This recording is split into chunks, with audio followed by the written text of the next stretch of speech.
going on, Jerome's? The NFL Combine is on, and head coach Kevin O'Connell and GM Kwesi Adofo-Mensah fed the national media jackals. Although you can hear from the questions, like the local Smokies were getting their questions in there. Yeah, love to hear. Alec Lewis, Andrew Kramer, Strib, good times, man. But Kwesi, Kevin O'Connell said some stuff and some things, and I was kind of disappointed, mainly because they each wore separate outfits. They didn't show up like last year, matching, looking like finance bros in their team-issued puffer vests. Nah, didn't happen. But Kevin O'Connell had the dish first, and I love this look. Just like he looks, he kind of looks like Bud Grant in this shot. It's gonna be good to go. But O'Connell said some stuff and some things, and some stuff. First off, said that Christian Darrisaw is killing it in the rehab process. And if you follow Darrisaw on Instagram, like, he's consistently at the facility, putting in work, training as well as lifting and stuff. So it's great to see. And hopefully Darrisaw will be good to go to start the season. It's going to be tough since he did tear his ACL, MCL. He tore the lot in basically middle of the season in that first Rams game. But also, it really is amazing that Kwesi was able to get Cam Robinson just right away afterwards. But with Darrisaw, ideally to start the season, but take it slow, make sure he's 100% and good to go, and go from there. Also, drafting offensive line. You talked about how the game and evaluation has changed because not only is it more of a spread game over the last decade plus, but it's a space game as well, and you do have to factor that in because I remember when the air raid came in. Yeah, Mike Leach, Hal Mumia, all that stuff, and then spread across the land. It was really tough to evaluate, especially tackles, because air raid ball is out quick. That hey, this tackle, he doesn't have a lot of pressures or a lot of sacks allowed. He must be really good. I mean, sometimes it just doesn't work out like that. But overall, like. You do see, don't want to say like gadgety offenses, but you look at the RPOs, you look at Heupel's Tennessee offense, it can be tough to gauge what some of these offensive linemen are going to do at the NFL level. That's why, it's on the scouts. It's on the scouts and coaches looking at traits, looking at coachability, looking at stuff like that. And, Kevin O'Connell, smart, tough guys who love football. Woo! I love it, man. Quarterback room. So he basically every interview he's harped on the depth of the quarterback room. 5 amazing guys, because last year you had Sam Darnold, J.J. McCarthy, even though he was injured, Nick Mullins, Brett Rippon-Ass, and then eventually Daniel Jones. So I mean, it was fun, working in that room. And Darnold. So he did change his tone a little bit from Super Bowl week. Like Super Bowl week, like depending on which interview, like. Kevin O'Connell was kind of neutral, or baby come back. But, this time around, it's pretty clear that they had a great season together, but Darnold is going to explore free agency, and I think that Kevin O'Connell is ready to let him go, right? And talked about how he was fun to be a part of on his quarterback journey. O'Connell said the word journey, I counted. I'm pretty sure he said it 22 times. Like, we need to get some Steve Perry money or whatever that Filipino dude. The Filipino dude, lead singer of Journey, sounds more like Steve Perry than Steve Perry. It's crazy, man. But also mentioned J.J. McCarthy progressing well in rehab, sights set on the offseason. Basically, both in his K-Fan interview as well as his Combine interview, like really, they didn't talk a lot about McCarthy, which is kind of interesting. But Daniel Jones, profusive in praise and time together. I think that this is the hard sell, the full court press. Like this is Duke, Steve Wojciechowski slapping the floor ready to D up, because I think they want Daniel Jones back big time to back up and work with J.J. McCarthy. Also, evaluating quarterbacks, says that there's a rush by fans, media at times to say that a player, notably a quarterback, can't play. But it is a process, and also got praise for the coaching staff internally. Wes Phillips, Josh McCown, great dialogue with Sam, relationship, respect, process, all that stuff. So basically, gobbledygook word salad that O'Connell has talked about before with Darnold, but. I still think Darnold is a massive favorite to leave in some capacity, either free agency or tag and trade. We'll see. Also, Udinski, one of the few Vikings coaches who actually left this year, but Udinski, Talked about how he had brought him along as chief of staff and basically spent so much time together that his wife was wondering like who's the most important person in his life.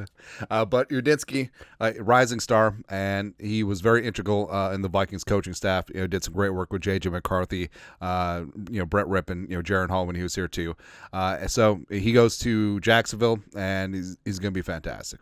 Also, so someone it's been really big this year. So the VR training that J.J. McCarthy was able to use to get beyond mental reps, to get actual visual reps in, and it's something where Darnold at practice was wearing the GoPro. They were always talking about that, but McCarthy being able to get in that work, being able to work in through the playbook and see how things unfold versus various defensive looks. I mean, those reps are valuable, and Jaden Daniels talked about VR training really helped him get a leg up, and he's the offensive rookie of the year. So even though McCarthy had a bit of a redshirt season physically, mentally, as well as getting ingrained in the playbook, I think he's been ready to rock and roll. Love it, man.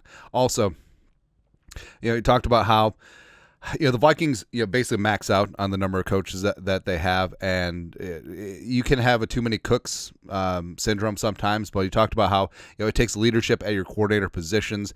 Shouted out Coach Hatt and also especially Brian Flores. And plus, he talked about every single defensive position coach. Talked about Dixon, Durante Jones, Saravo.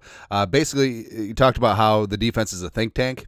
And Pettin's in that mix as well, and they come up with great, creative, crazy ideas, and also they put it together. And I really stress how it's not only the ability to be creative, but ability to coach and implement it and teach it, and then get it on the field. I think the Vikings defense, became a top 5, top 7 unit last year. I think that they have a chance to be one of the best, if not the best, defense in the National Football League next year, especially if and when they get that pass rusher for Kwesi. But that's how it goes. Also, noteworthy, Kwesi was literally talking a mile a minute. I've never heard Kwesi talk like he's a fast talker, but he turned it up to 11. Yeah, he turned it up to. So when I listen to audiobooks, I listen at 1.9x speed. He was 3.8. That's what he's doing. I think it was a 4 espresso a day for Kwesi. Anyways, his takeaways from his presser. For the quarterback position, they try not to be binary. Talking about how either you're a top 3 guy or you're nothing. Talked about how you have various strata of value because it's important to have backup quarterbacks. It really is. Plus, being able to churn and burn that room where you can take a young backup, you can develop him, and you can let him go in free agency. You get some comp picks, maybe even trade him. You get some immediate picks. I think that's what the Vikings want to do. The Patriots did that for years with Brady. The Packers did that back in the day with Mariucci, Andy Reid, when they had, they had Mark Brunell, they had Hasselbeck, they had Aaron Brooks. Kurt Warner was there for 2 seconds, right? But Ty Detmer, they were consistently just churning and burning these quarterbacks, which I think is exactly what the Vikings are going to try to do. Also, high praise for Daniel Jones, of course. We'll think about options. Plus, with Sam Darnold, Kwesi just flat out said we have options, so that's super intriguing. Where a little bit of hedging his bets, but I don't think that his options are talking about a long-term extension. I think his options are talking about tag and trade. I think that's Kwesi's number one mission at the Combine. Grease the wheels with the media and have conversations with the other GMs when they're all in Indianapolis and try just get a little something going. And Darnold, talked about how it's a bit of a word or a logic puzzle, word puzzle, whatever he said. But Darnold, Pro Bowl, won all those games, 14 regular season, but you lost 2 games to 2 teams, right? And they're trying not to overweight, but also not underweight the last 2 games because, let's be honest, the team writ large didn't play well, but Darnold especially did not play well in those last 2 games. Especially, the Rams game is the Rams game, the 9 sacks and whatever, but the Lions game just infuriates you, where he was just inaccurate, footwork all over the place, and honestly left 28 points on the table. Because remember, that was a game where the Vikings kept going for it in the red zone and kept not getting it. And that was for the marbles, man. That was for the 1 seed. That was for the division. That was for... I hate everything. Also talked about how J.J. McCarthy as a rookie, it's kind of like learning a new language entering the NFL. Also, Kwesi mentioned that he took Latin in high school. Shocker.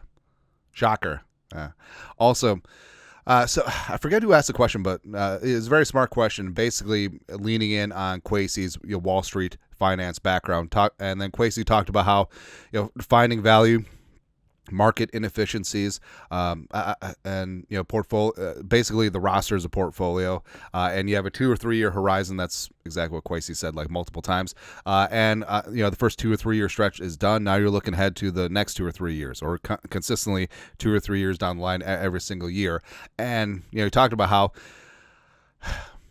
he was asked if the prototypical draft pick is young, super productive, can go from there. There's only so many of those guys in the draft. And the Vikings, outside J.J. McCarthy and Diamond Dallas Turner, who they traded up to go get, both 21 years young, entering the league. But the Vikings have drafted some older prospects. Like Michael Juergens was like Van Wilder at Wake Forest. But some teams shy away from older players. Some teams shy away from medical players. And you see why Kwesi does lean into it, because there is a market inefficiency there. Now, it kind of reminds me of the Patriots. So when the Patriots had so much success with white wide receivers, and it became a meme, right? But you look at Edelman, Hogan, Amendola was pretty solid too, and it was a market inefficiency because there is bias, right, against a white wide receiver. Oh, he's just hardworking, gritty, gutty, blah blah blah. And the Patriots, I mean, those guys were good.